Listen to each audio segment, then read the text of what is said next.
Then we come with the seventh, and there's no guidance. And now we come with the eighth, which has thrown out integration, calling it governance, thrown out communications, dumped it in stakeholder. I mean, there's only so far you can push people to the brink of frustration. And a lot of the firms I mentor and coach are just like, no, we're good. You want to buy PEM? No, we're good, Phil.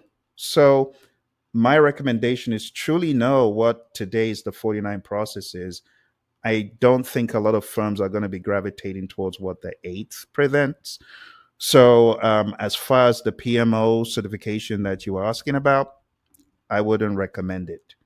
I would recommend really knowing what you have in PMBOK 6.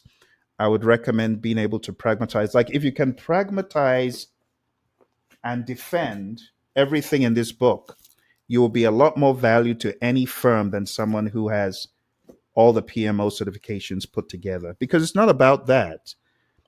Firstly, it's about being able to make things pragmatic. And secondly, it's about leadership.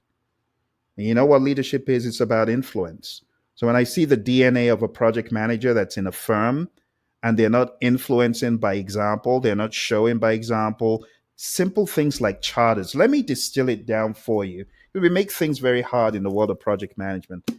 If I was going to distill down for you the top 10 things that every, let's even say PMO, if they wanted to accentuate the top 10 things, number one would be a business case. Number two would be a benefits management plan. Number three would be a project charter. Number four would be a stakeholder register. Number five would be a project management plan. Number six would be a lessons learned register. Number seven would be an issue log. Number eight would be a risk register. Number nine would be a work performance report. And number 10 will probably be a final report.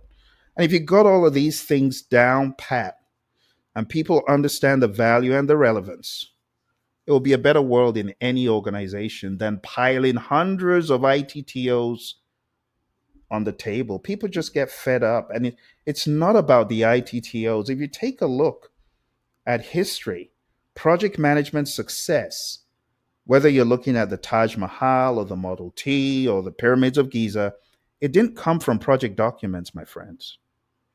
It came from good old horse sense, grit, determination, collaboration, and of course, impeccable communication, which is what the project manager spends 70 to 90% of the time doing.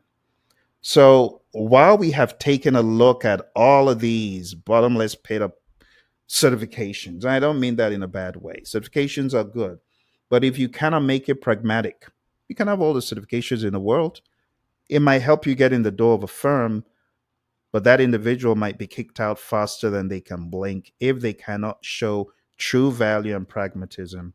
So, for many of you who are PMPs, your next step, in my mind, should be pragmatism, which means going back to the drawing board.